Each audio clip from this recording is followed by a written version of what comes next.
इस मुल्क के अंदर इलेक्शंस कब होने और इस मुल्क के अंदर वज़ीर आज़म की कुर्सी के ऊपर किसने बैठने और इमरान खान को कब गिरफ्तार करना या इमरान खान को कब जो -1 का फार्मूला है उसको नतीजतन आखिर तक पहुंचाना, तो इसका फैसला एस्टेब्लिशमेंट करेगी।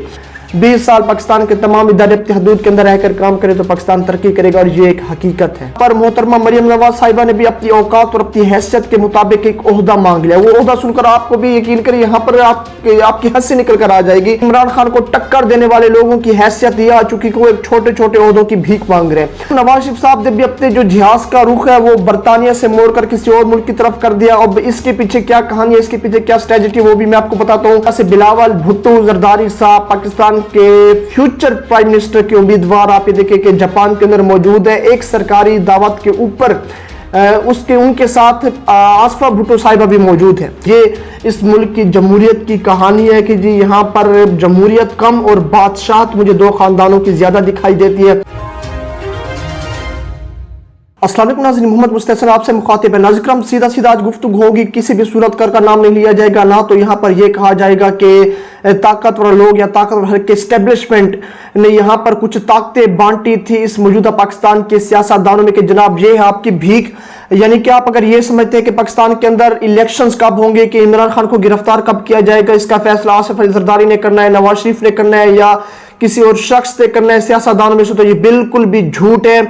इसमें दर हकीकत कुछ भी सच्चाई नहीं है इन मामलों के ऊपर कि इस मुल्क के अंदर इलेक्शंस कब होने और इस मुल्क के अंदर वज़ीर आज़म की कुर्सी के ऊपर किसने बैठने और इमरान खान को कब गिरफ्तार करना या इमरान खान को कब जो -1 का फार्मूला है उसको नतीजतन आखिर तक पहुंचाना, तो इसका फैसला एस्टेब्लिशमेंट करेगी। आपको एक खबर देने लगा हूं कि यहाँ पर मोहतरमा मरियम नवाज साहिबा ने भी अपनी औकात और अपनी हैसियत के मुताबिक एक ओहदा मांग लिया। वो ओहदा सुनकर आपको भी यकीन करिए यहाँ पर आपकी हंसी निकल कर आ जाएगी कि आप ये देखिए कि इमरान खान को टक्कर देने वाले लोगों की हैसियत ये आ चुकी कि वो एक छोटे छोटे ओहदों की भीख मांग रहे हैं। नाज़रीन, नवाज शरीफ साहब ने भी अपने जो जिहाज का रुख है वो बरतानिया से मोड़कर किसी और मुल्क की तरफ कर दिया। अब इसके पीछे क्या कहानी है, इसके पीछे क्या स्ट्रेटजी, वो भी मैं आपको बताता हूँ। अहम खबरें हैं, अहम डेवलपमेंट्स है, वो आप मेरे साथ चले आगे, मैं आपको सारी चीजों से आगाह करता हूँ। सबसे पहले आप यहाँ जाके ये दुबई प्लान क्या था, दुबई के अंदर ये पाकिस्तान के जो सियासी जोकर्स ये इकट्ठे क्यों हुए।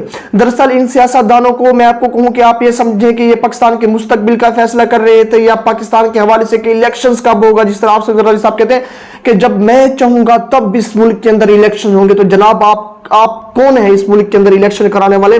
दरअसल इस मुल्क के अंदर इलेक्शंस कब होंगे ये एस्टेब्लिशमेंट जब चाहेगी तब ही होंगे, ये एक हकीकत। इस बात को जितना जल्दी तस्लीम कर लिया जाए उतना ही बेहतर इस कौम के लिए, मेरे लिए और आपके लिए, कि इस मुल्क के अंदर कोई भी जमहूरियत नहीं, एस्टेब्लिशमेंट का राज है। जब वो चाहेगी इस मुल्क के अंदर इलेक्शन होंगे, जब वो चाहेगी इस मुल्क के अंदर अदल और इंसाफ कायम होगा, जब वो चाहेगी ऐसे मामला पेश होंगे। नाज़रीन, जिस तरह से फकीरों को भीख नहीं दी जाती जब फकीर ज्यादा हो और एक फकीर को बड़ा करके भीख ज्यादा दी जाती है और ये कहा जाता है कि जनाब ये आप सारे फकीरों के अंदर बैठकर बांट दें, यानी कि सारे फकीर आपस में बैठकर बाहमी रजामंदी से कि किसी को किसी से कोई गिला ना हो, ये जो भीख है वो आपस में आप बांट ले कि कल को कोई भी आपका गिला शिकवा या हमसे कोई एतराज ना हो। तो वही मामला इनके साथ पेश आया। सरगुना के तौर के ऊपर एक तरफ नवाज शरीफ साहब थे और दूसरी तरफ आसिफ अली जरदारी साहब थे।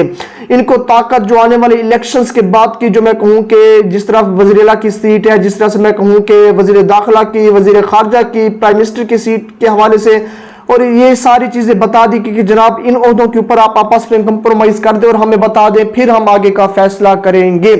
इन लोगों की बैठक बैठी दुबई के अंदर। ताहाल तो फिलहाल आपको एक खबर देता चलूं कि मोहतरमा मरियम नवाज साहिबा ने सिर्फ वज़ीर पंजाब का ओहदा मांगा और दूसरे नंबर के ऊपर हमजा शहबाज शरीफ, जो कि शहबाज शरीफ साहब के पाकिस्तान के करंट प्राइम मिनिस्टर के बेटे हैं, वो भी पंजाब के अंदर वज़ीर पंजाब के उम्मीदवार है। आप ये देखिए कि वो औरत मोहतरमा मरियम नवाज साहिबा जो कि इमरान खान को टक्कर देने की बात करती थी, उसने ओहदा कौन सा मांगा कि मुझे सिर्फ पंजाब के अंदर वज़ीर-ए-आला का एक ओहदा दे दे। यानी कि इन लोगों को पता है कि हमारी औकात और हमारी हैसियत ही यही वज़ीर-ए-आला यानी कि सूबे तक रह चुकी है, क्योंकि नून लीग ने मैं आपको पहले भी समझाया कि अब तक सियासी करियर बिल्कुल तबाह कर चुकी है। और दूसरे नंबर के ऊपर नवाज शरीफ साहब के हवाले से भी वहीं पर पेशरफ्त हुई कि नवाज शरीफ साहब को इस मुल्क के अंदर किस तरह से वापस लेकर आना है, इसके अंदर सारे के सारे सियासतदानों के एक ही पेज के ऊपर होना लाजिम था और ये गुफ्तगू भी दुबई के अंदर की गई। आप ये देखिए कि नाज़रीन वहां पर सारे सीटों की एडजस्टमेंट हुई कि किसको कौन सी भीख मिलेगी, किसको कौन सा ओहदा मिलेगा, किसको कौन सी कुर्सी मिलेगी। इस मामले के ऊपर डिस्कस करने के बाद जो जहांगीर तरीन साहब है वो भी पाकिस्तान वापस आ चुके हैं। वो पंजाब के अंदर और ज्यादा यहाँ पर कहूँ कि अराकीन तोड़ने के अंदर कोशिशें उनके यानी कि टेलीफोनिक राब्ते बढ़ चुके। नवाज शरीफ साहब के हवाले से एक खबर आपको देते चलो, नवाज शरीफ साहब ने भी अब तक जो जहाज का रुख था वो बरतानिया की तरफ से मोड़कर सऊदी अरब की तरफ कर दिया। पहले खबर ये निकल कर आ रही थी कि नवाज शरीफ साहब दुबई ठहरेंगे, सीधा पाकिस्तान आएंगे। फिर ये खबर आई कि नवाज शरीफ साहब पहले बरतानिया जाएंगे, फिर पाकिस्तान के लिए वापस आएंगे। लेकिन अब खबर निकल कर आ रही है कि नवाज शरीफ साहब सऊदी अरब जा रहे हैं, सऊदी अरब से बरतानिया जाएंगे, बरतानिया के बाद अगस्त में वो पाकिस्तान वापस आएंगे। ये जो खबर निकल कर आ रहा है कि जी ईद से पहले दुबई में मौजूद मुस्लिम लीग नून के कायद और साबिक वज़ीर नवाज शरीफ साहब आइंदा चंद रोज में सऊदी अरब जाएंगे। यानी कि जब आपके पास ये वीडियो कल पहुंचेगी, मैं क्योंकि ये वीडियो रात को रिकॉर्ड करूं तो फिर सुबह नवाज शरीफ साहब रवाना हो चुके होंगे सऊदी अरब के लिए। शरीफ खानदान के जराये ने बताया कि नवाज शरीफ साहब सऊदी अरब में तकरीबन एक हफ्ता कयाम करेंगे। सऊदी अरब में नवाज शरीफ की अहम शख्सियात से मुलाकातें तय हैं। जराये के मुताबिक नवाज शरीफ सऊदी अरब में कयाम के दौरान उम्रा भी अदा करेंगे और सऊदी अरब के दौरे में मरियम नवाज भी नवाज शरीफ के हमरा होंगी। अब ये क्या मामला है? नाज़रीन, नवाज शरीफ साहब की राहें हमवार की जा रही हैं। श्योरिटी बॉन्ड्स के ऊपर किसी अहम शख्सियात को सामने रखने की कोशिश की जा रही है। मोहम्मद बिन सलमान या सऊदी अरब के वजीर खारजा। तो फिर आप ये देखें कि नवाज शरीफ साहब की मुल्क के अंदर वापसी है वो बिल्कुल स्टेट फॉरवर्ड और स्टेट लाइन की जाएगी। इंटरनेशनल तौर के ऊपर अब यहाँ पर किसी दोस्त मुल्क को साथ मिलाने की कोशिश की जा रही है। जब मैं आपके सामने अगर दोस्त मुल्क का नाम लूँ तो आप समझे पाकिस्तान के ज्यादातर कोई भी दोस्त ममालिक नहीं है। सऊदी अरब, यूएई, चाइना और मैं आपको कहूँ कि तुर्की, ये चार ममालिक है जो कि पाकिस्तान के दोस्त ममालिक की फहरिस्त में आते हैं, जिसमें अगर मैं कहूँ कि तुर्की भी ज्यादा हद तक आगे नहीं है। ज्यादातर अव्वल फहरिस्त के अंदर चाइना, दूसरे नंबर के ऊपर सऊदी अरब, तीसरे नंबर के ऊपर यूएई और चौथे नंबर के ऊपर तुर्की। रशिया के हवाले से ये जो कहते हैं कि रशिया हमारा दोस्त बनने जा रहा है, तो ये सारे मामला में क्योंकि भिखारी कभी भी एक खुददार मुल्क के लीडर के साथ इस तरह से बाहमी ताल्लुकात के साथ ये कहे कि हम दोस्त बन जाएंगे, तो ऐसा कभी भी नहीं हो सकता। नाज़रीन, आप ये देखिए कि दूसरा यहाँ पर जिस तरह से बिलावल भुट्टो जरदारी साहब पाकिस्तान के फ्यूचर प्राइम मिनिस्टर के उम्मीदवार, आप ये देखिए कि जापान के अंदर मौजूद है। एक सरकारी दावत के ऊपर उनके साथ आसफा भुट्टो साहिबा भी मौजूद है।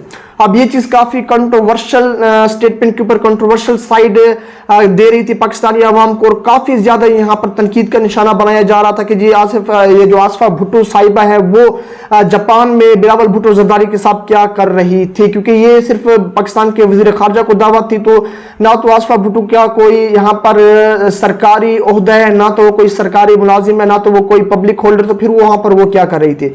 तो पीपल्स पार्टी ने भी इसके ऊपर एक स्टेटमेंट दे दी कि आसफा भुट्टो जरदारी जापान में निजी दौरे पर हैं, खराजात खुद बर्दाश्त कर रही हैं। पीपल्स पार्टी की तरफ से ये एक स्टेटमेंट निकल कर आ रही है। अब ये चीज मेरे सोचने से कासिर है, जब एक शख्स को यहाँ पर दावत दी जा रही है, उसके बाद दूसरा शख्स अगर साथ में जाता है वो अपनी खराजात के ऊपर कैसे जाएगा? जहाज भी एक ही, होटल रूम भी एक ही, तो ये मेरी समझ से बिल्कुल बालातर है। आप ये देखिए कि ये इस मुल्क की जमहूरियत की कहानी है कि जी यहाँ पर जमहूरियत कम और बादशाहत मुझे दो खानदानों की ज्यादा दिखाई देती है।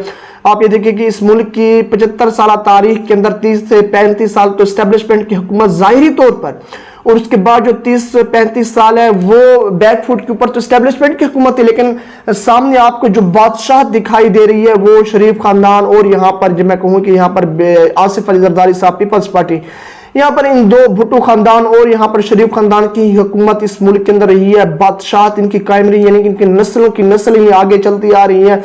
जिस तरह से यहाँ पर आप देखिए कि साद रफीक से एक एंकर ने सवाल पूछा था कि क्या आपकी पार्टी के अंदर इतना सीनियर लोग मौजूद है, क्या आपकी पार्टी के अंदर कभी इस खानदान से हट के कोई वजीर आज़म बनेगा, इस खानदान से हट के कोई वजीर आला बनेगा?